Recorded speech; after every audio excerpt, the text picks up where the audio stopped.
in my DMs on Instagram, collagen is probably the most common thing I get asked about. Should I buy it? Is it worth it? What's the evidence? I'm on it, I'm off it. You're on everything. I like to think of it as kind of the scaffolding and glue that keeps our body together. Once you've lost the collagen in your skin, can you put it back?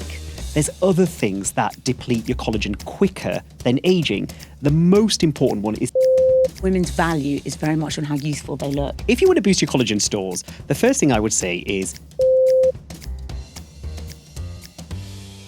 Welcome to No Appointment Necessary. I'm Cherry Healey. and I'm Dr. Amir Khan. You can find me normally at my surgery in Bradford, but every week I am here on this podcast, No Appointment Necessary. And you never have to miss an episode. So hit subscribe and you will be subscribed. You certainly will. And if you haven't already, join our Facebook community group. We've got over 21,000 members. That's amazing. We love you all. Today, we're talking about a bit of a hot topic. We're talking about collagen, but not just how it impacts your skin, but also your bones and your joints. Yeah. Can I just say, I think in my DMs on Instagram, collagen is probably the most common thing I get asked about. Should I buy it? Is it worth it? What's the evidence? Everybody tells me to buy it. Am I missing a trick? All of that, like literally every day. There are so many myths around collagen. I think today is going to be a goodie. It certainly is. Before we get started though, if you're thinking about getting into an exercise routine, we might just have the thing for you. Yes, running is one of the best things you can do for both your physical and mental health, which is why now is the time people start thinking about marathon training. If you've already got a ballot place for the TCS London Marathon, we've got a really, really meaningful way that you can run it by joining Team Marie Curie. Marie Curie supports people at the end of life, whatever the illness, and they also support families and loved ones through grief. So many people take up running after losing someone, whether it's to honour them or to help them cope. So why not join Marie Curie? Yeah, there's no fundraising target. You get brilliant support with access to an in-person training day with a Team GB coach, a limited edition Marie Curie New Balance top, and post-race, a free massage and well-deserved drink. It's kind of worth running the marathon just for that. I would. To find out more, search Marie Curie London Marathon and see how they'll support you every step of the way. This week's check-in is all about collagen. You look very excited. I am, because I really don't know how this is going to go. Are you on collagen, Cherry? I'm on it, I'm off it. You're on everything, to be fair. I love to try things. I'm basically a human guinea pig. What is collagen? Right, so collagen is protein. It's the most abundant protein we have in our body. And I like to think of it as kind of the scaffolding and glue that keeps our body together. So it helps form our bones, our tendons, our muscles, our skin, our blood vessels. It's all part of the structure of our body. It's super important, but it does change as we get older. Do we lose it as we get older, and at what rate? So we do lose collagen as we get older. It's thought to be around 1 to 2% a year after the age of 50. However, menopause plays a big part in this, as it does in everything. Of course it does. I know. Well, the first 5 years of the menopause, there's a real accelerated rate of loss of collagen because estrogen stimulates collagen production. So as it drops, collagen production slows down, and that can affect your joints, your muscles, your skin. So that is why, particularly in those first few years after the menopause, women feel like they've aged quite a lot in a short period of time, but it might just be that loss of collagen that's going on there. What about perimenopause, the 10 years before you actually stop having your periods altogether? Estrogen is depleting then. So is collagen depleting at that same time? Not at the same rate as after the menopause, because with the perimenopause, you've still got spikes of estrogen. It's peaks and troughs, isn't it? And so collagen isn't depleting at the same rate as it would after the menopause. What's really important in this, because people, when they think about collagen, often think, well, the older I get, the less collagen I'm going to make. But actually, there's other things that deplete your collagen quicker than aging. The most important one is sunlight, UV light. When you go out in the sun, that is one of the biggest depleters of our skin collagen. know that. Yeah, that's what we should all know. God, I talk about collagen and beauty and supplements and all sorts all day long. And then you go and sunbathe. I had no idea that sunlight affected your collagen. Totally breaks it down. Smoking is another big one. So if you're smoking, why bother taking collagen supplements? Because you are smoking them all away. And age obviously is one. Genetics plays a factor as well. So all of those things combined deplete your collagen. But I would say UV sunlight and smoking are the biggest factors. Why does UV sunlight deplete your collagen? It breaks collagen down. So as soon as it hits your skin, it starts breaking that collagen down. God, so SPF can protect your collagen stores. Yeah. So think about it, right? Wow. So they should write that on the bottle of They SPF. should. Forget skin cancer. It's all about collagen. So if you want something that's pro-collagen, are we back to good old SPF? For your skin, for sure. So when UV light hits your skin and it breaks down that collagen, we worry about skin cancer. Obviously, that is the most important thing. But what it causes is wrinkles, because remember, scaffolding and glue, that is what collagen is in your skin. It keeps your skin thicker, it keeps it plumper, it keeps it moist. So without it, things start to sag and wrinkles start to show because that scaffolding is being taken away. Why does smoking affect collagen so much? Because the chemicals in cigarettes in particular are, they're so harmful that they also break down collagen.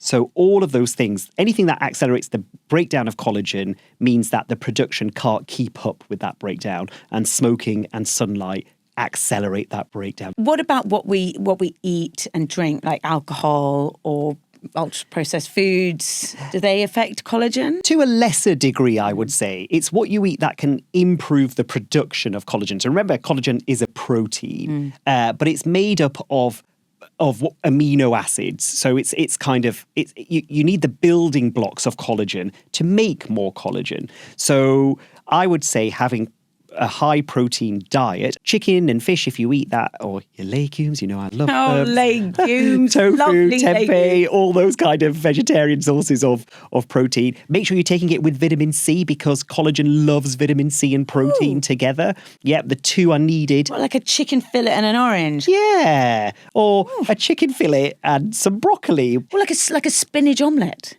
Yeah, perfect. We could do this all day. Perfect. Right, vitamin C and protein, they love each other. They love each other for collagen. You also need zinc and copper. So things like nuts and seeds and shellfish as well. Ooh. So collagen is a protein which is made up of amino acids. Yes.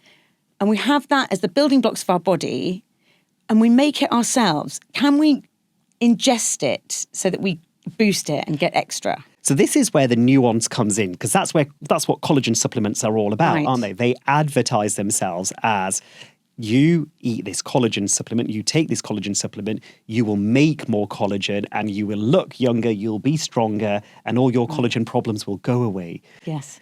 That is not true. It's not true. Is it not, though? But surely if you can eat things like protein that boost your collagen, then why do the supplements not work? Because they promise something that they can't come through with. They promise that collagen that you take will turn into collagen in your body, and that is not a given. So when you take a collagen supplement, your body will break it down to its building blocks, its amino acids, its copper, its zinc, and all of those things. Yeah. But there is no guarantee then that your body will rebuild that back up into the collagen that the supplement says it will. What it might do is, I need this part of that collagen, the protein, I'm going to use it for something else because that's where your body's need is. It doesn't mean it's collagen. Remember, only 30% of your protein is collagen. Right. So it could use it for something else. It may use the copper and zinc for your immune system or something else in your body. There's no guarantee your body's going to use that as collagen. But surely if you've got a really good collagen store and you're taking a collagen supplement, your body will think, it means that you've got enough for your skin and hair and good stuff. That kind of makes sense, doesn't it? But if you've In got my a good brain. collagen store already, your body doesn't need to make more collagen, so it will prioritize something else that you do need those proteins for. So you might need it to make hormones, or you might need it for something else. So it's a really delicate balance. So when the problem I have with collagen supplements is the marketing behind them. They promise you the world. You will look younger. Your wrinkles will disappear. Yeah. Your muscles and joints will get stronger. And that's where the problem lies. They cannot promise those things. And a lot of the studies that are done on does my skin get better with collagen are funded by the industry that's producing collagen, and they're really small, not very significant studies. However, there is a however here. So when you look at the real studies where actually the evidence is strongest for collagen supplements, there is a modest, and I mean modest, improvement in joint pain and people with osteoarthritis. So if you want to boost your collagen stores, is it better to do it via your diet?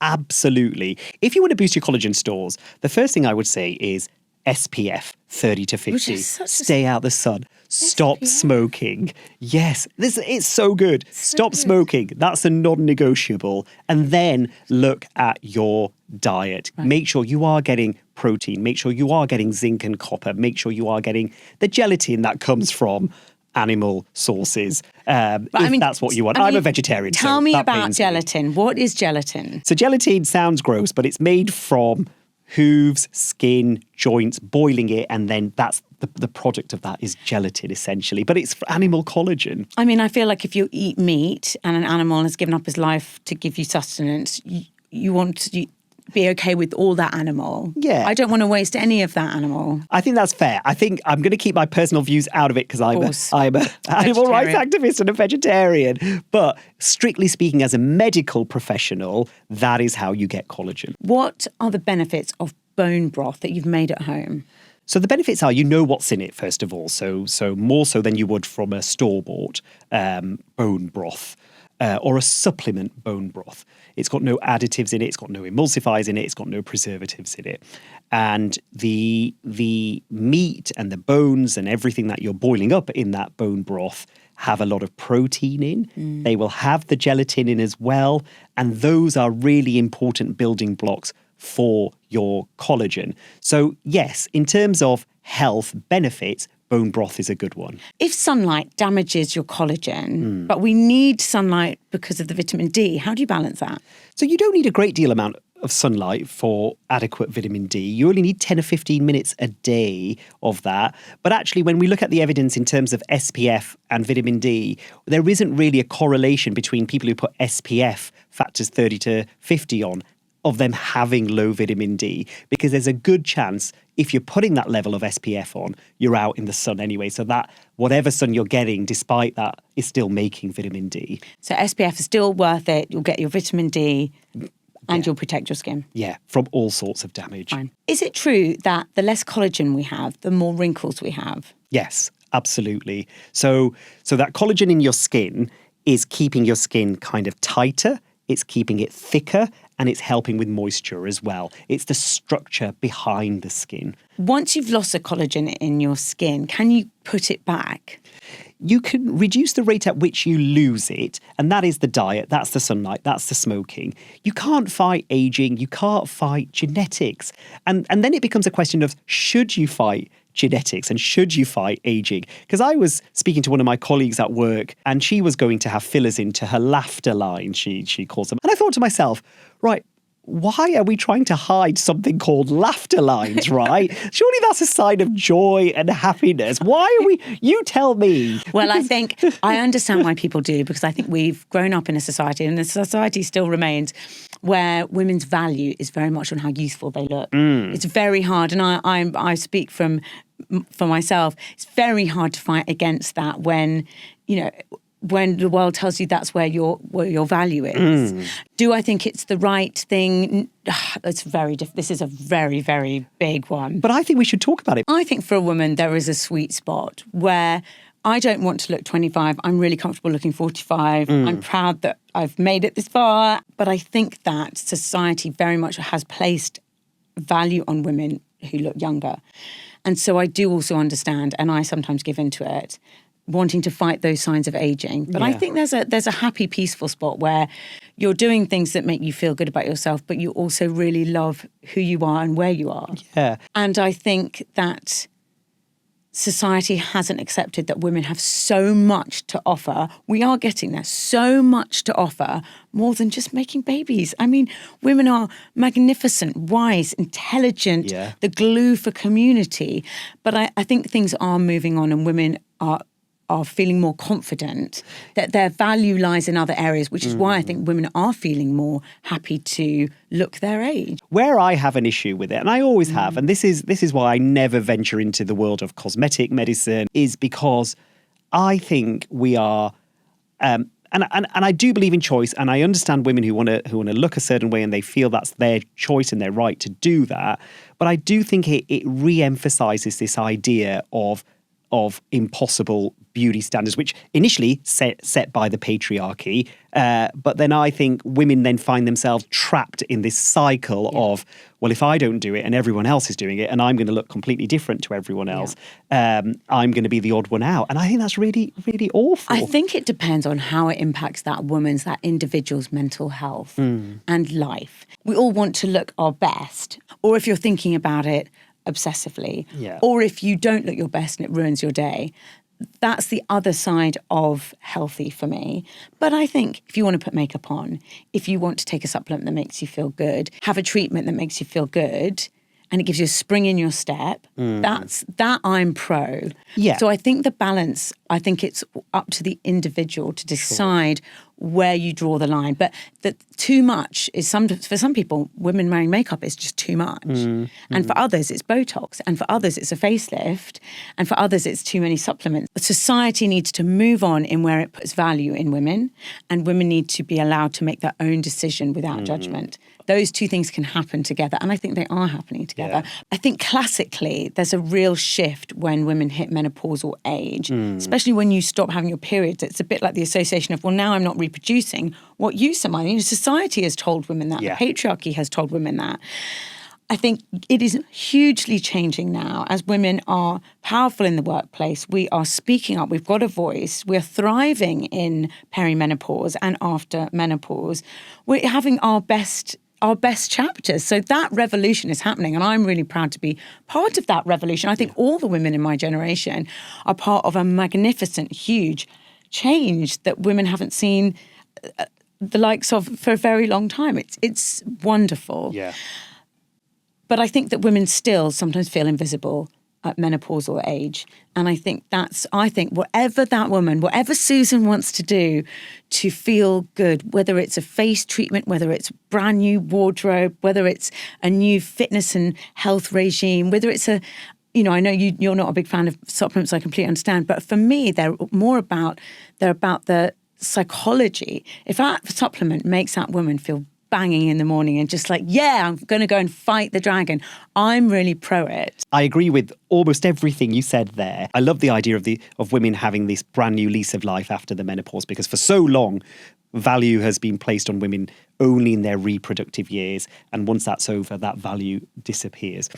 What I have a problem with is the vulnerability of the pressure that women feel to look younger after the menopause, of let's say after 40, and then the wellness industry or the bullshit industry coming in and taking advantage of that vulnerability. And I think that's where collagen supplements lie for me. Right. Not because they're not giving it for joint pain. They're not.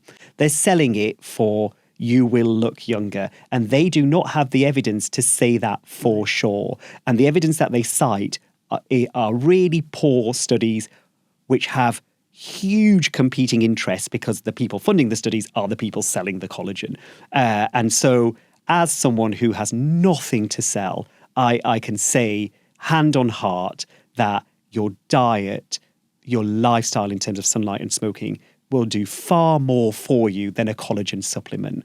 And if you're feeling the pressure of, I don't want to have a wrinkle, I don't want to do this, really, perhaps we need to have that discussion. Why is that the case? Because it's just normal aging. But I so get it. I so get that if someone's like, oh, this is going to, reduce your wrinkles or tighten your skin, I want that. And I don't mind that I want that. But what if they're selling you nonsense? That's That's the problem. different. That's different because that's a waste of money. But if someone's got something really fab that's like, I use an amazing face cream and it's like really helped my skin, that is a really positive thing in my life. And it really works. I agree. Yeah. Evidence-based things that work, yes.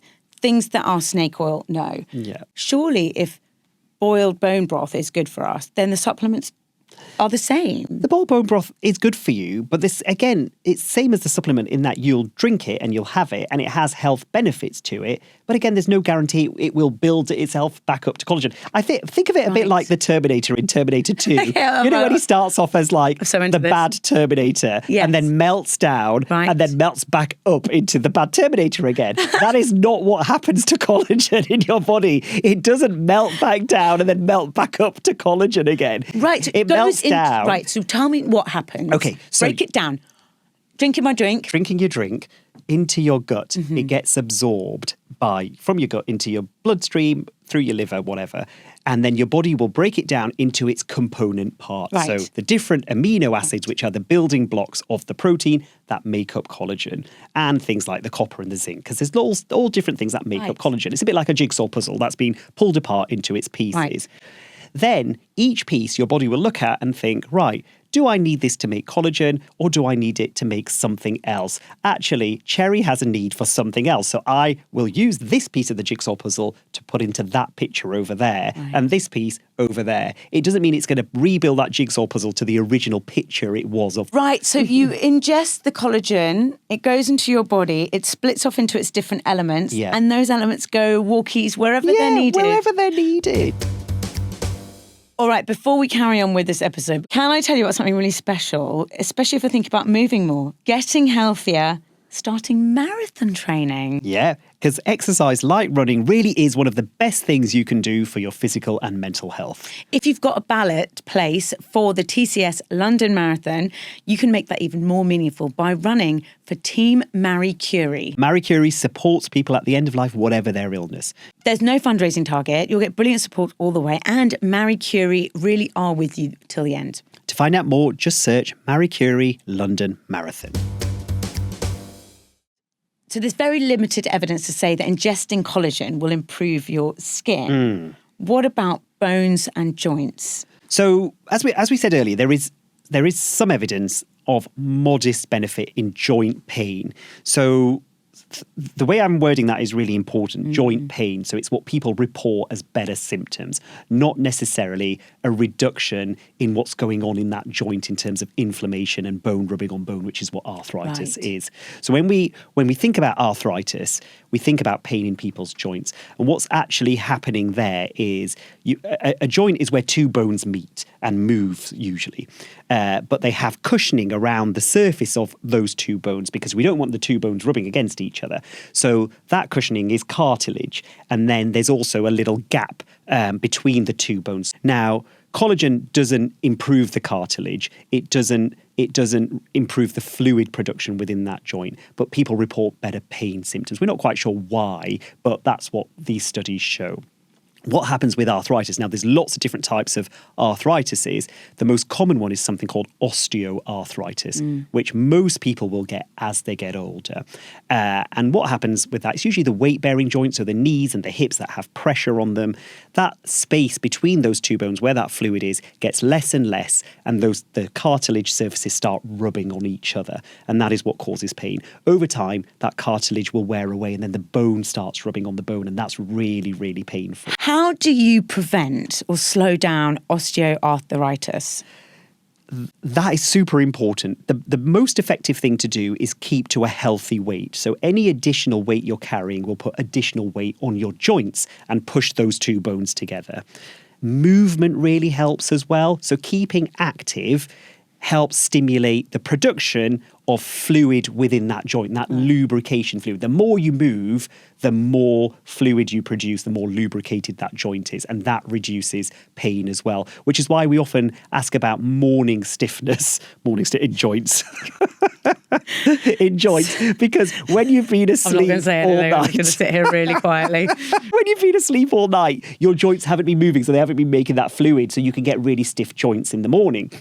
which is why, particularly with things like rheumatoid arthritis, one of the symptoms is joint stiffness in the morning. I would say the two best ways to keep your joints healthy is maintain a healthy weight and keep moving. What is the best movement to keep those joints healthy? Any movement is good movement. So when we talk about joints, it's just keeping those joints moving and lubricated. When we're talking about the health of your bone itself, so now we're going deeper into the bone, we're moving away from the joint. So when people think about bones, they think of them as a solid structure. If you were to cut right through them, it'd be a solid structure. That is not true. It's like a lattice work, a honeycomb almost inside of there. It's very aerated. And so that is what happens with osteoporosis, which is thinning or weakening of the bones, is that the space between those bone cells gets bigger and bigger. So it's almost like an arrow. Like a Swiss cheese or an arrow. Yeah. Right. So it's like that inside That's of for the savoury and the sweet people. That's an option for everyone. So what we know about bone health is up until about the age of 30, 35, the production of your bone outstrips the loss of bone. Right, so you're making lots, you're losing some, but you're making enough to negate it. Yeah, and that's the same with bones as well. So you're replacing old bone cells with new bone cells. That's how you maintain healthy bones. Unfortunately, and it's only after the age of 35, that process balance is lost. So you're actually losing it quicker than you're making it. How do you keep your bones healthy after the age of 35 when you start to lose that density? So movement is key again, but now this is where specific movements come into play, and that is load-bearing or weight-bearing exercises. So walking is good for your health in general, but it's not the exercise for bone health. You need to do something that really impacts your bone, because what happens is when you're doing high intensity or impact workout. So I'm talking about climbing stairs, perhaps hopping or skipping or doing lunges or lifting weights. Anything that moves your muscle against resistance sets off a whole cascade of events. So your muscle sends messengers called myokines to your bones saying something is moving me against resistance. Your bones have cells in them called osteocytes. Now, these are like sensors. They pick up movement, but they pick up specific types of movement. And if there is movement against resistance, they think, right, something's happening here. We need to make ourselves stronger because whatever this resistance is, if it pulls too hard, we might break. So it will send a message to your bone production cells, which are called osteoblasts, to go, right, go into overdrive, start making more bone, please. And it slows down the loss of bone and produces more bone. So the more resistance you do, the more that cascade of events takes place and the more bone you produce. That is absolutely amazing. It's great, isn't it? Should I tell you something else? Tell me everything.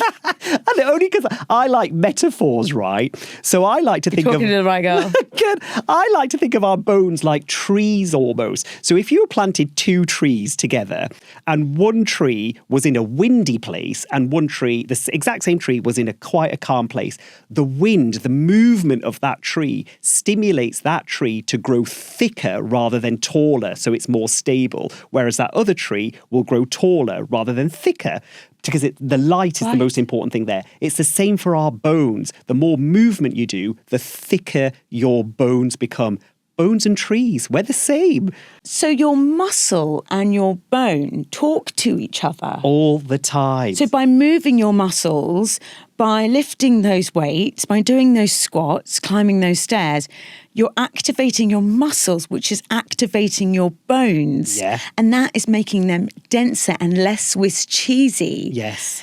What happens as you get older, especially as a woman, what happens to your bones if you're not consciously keeping them strong? So estrogen plays a key part in bone density in women. Now, as estrogen levels decline in the menopause, you produce less bone cells because that estrogen is lost. And so bone loss is accelerated. So women after the menopause are at increased risk of osteoporosis. And the risk of all of that bone loss is a fracture. That is the end game, isn't it? You fall over, and it doesn't have to be a dramatic fall. You could just trip over something, and because your bones are thin and fragile, you break. And that becomes a massive issue, because the older you are, the more likely that is to cause a long-term disability and even death. Once you have lost that bone density, can you get it back? Yes. There is no age at which you cannot get your bone density back. So those strength training, movement exercise that we taught, all those messaging systems are still in place. It doesn't matter how old you are. So if you start doing, let's say you're 70, 80 years old and you think, I'm worried about osteoporosis, I'm going to start building my bones back up. Yes, please do it. Either join the gym, do some resistant work, perhaps if you like aqua aerobics, because aqua aerobics, the water is the resistance there. You're still moving against resistance, and it's quite a safe exercise to do for beginners in particular. So all of those things combined make your bones stronger. HRT is an interesting thing as well. Right. So we use HRT strictly for the symptoms of the menopause, but there is some guidance around HRT and osteoporosis. Younger women under the age of 60 can be given HRT to reduce their risk of osteoporosis, particularly if they're high risk, so if they've got a strong family history of osteoporosis. What about Pilates and yoga? Do they help prevent osteoporosis? They're really important exercises because they help with balance and reduce your risk of falls. So that in itself will help with reducing your rates of fractures. There is some weight bearing and resistance involved in those gentler kind of balance type training. So that any movement is good. And the keeping your ligaments and muscles flexible, again, reduces your risk of arthritis, but reduces your risk of falls as well. So the ideal thing in terms of exercise is variety. Right. So 2 or 3 times strength training a week, a couple of times of this balance training. And then you do need your cardiovascular stuff as well to keep your heart healthy too. So go for that walk. It's the variety, which is what we're designed to do, right? Yes. And evolved to do. That's what's key to life. So when it comes to collagen, get your SPF. Yeah. I mean, there's so many reasons to love SPF. Here's another one. Totally. Don't smoke. Make sure your diet is full of protein and vitamin C and zinc and copper. Yeah. And do weight-bearing exercise to keep those bones strong and healthy, and make sure you're walking and running, and mix up your exercise so that your bones, your ligaments, your joints, everything's staying flexible and strong. Yeah. And all of that is evidence-based. It's now time for Chat GP, where you get to ask our wonderful doctor any question you like. Oh, God. Keep them coming.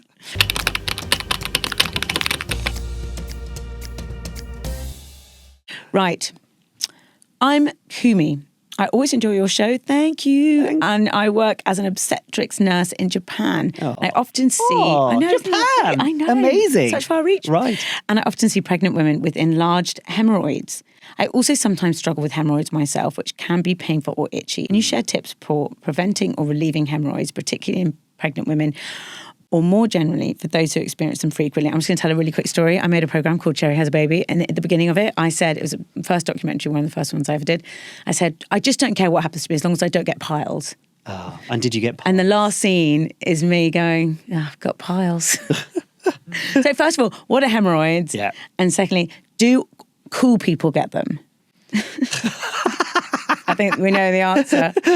Yes and yes. So hemorrhoids and piles are the same thing. It's an interchangeable word, really. And they're a collection of blood vessels that have kind of just come out the bottom area, the so nice area, which they should be on the inside, but they've just been pushed outwards. It's like a sack of blood vessels.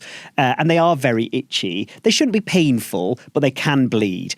Now, the reason they happen is over time when you've been straining to open your bowels, you're putting pressure on your rectal area, and that over time will push out these blood vessels. The reason pregnant women get them is because they've got additional pressure in their tummy from a baby. So that puts that extra pressure there. A gigantic baby, like pressing on everything. Anyone can get them, usually at any age, but it's mainly adults.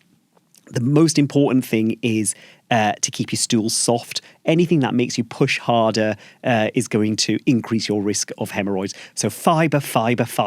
There's a trend called fibre maxing on TikTok at the moment where people are just eating loads of fibre. I'm totally behind it.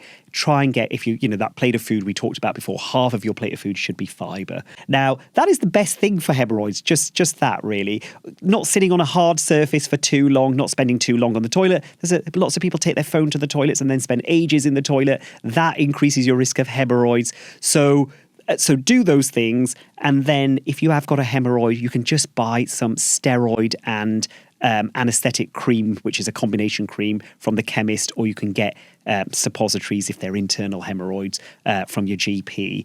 They don't turn into anything like cancerous or worrying. They're just a real pain in the arse. They are a pain in the arse. The good news is they also go. They do go. They visit and then off they trot, so you do not have to live with them. Yes. Feel free to send this to anyone who disappears into the loo for 45 minutes with their phone. So when you're on the loo with your phone and you're sitting down and you're pushing because you're evacuating your bowels, you're on your phone. You're not thinking too hard about that. So yes, you might push your poo out, but then what will happen is that you'll put just a little bit of pressure on your rectal area while you're checking your phone because you're not holding anything in. You're just letting things out, and so that pressure for that length of time over a longer period of time, multiple trips to the toilet, increases your risk of hemorrhoids. So if you've got a man at home who goes into the toilet for half an hour, 45 minutes, and he comes out and he's complaining about hemorrhoids, you know why.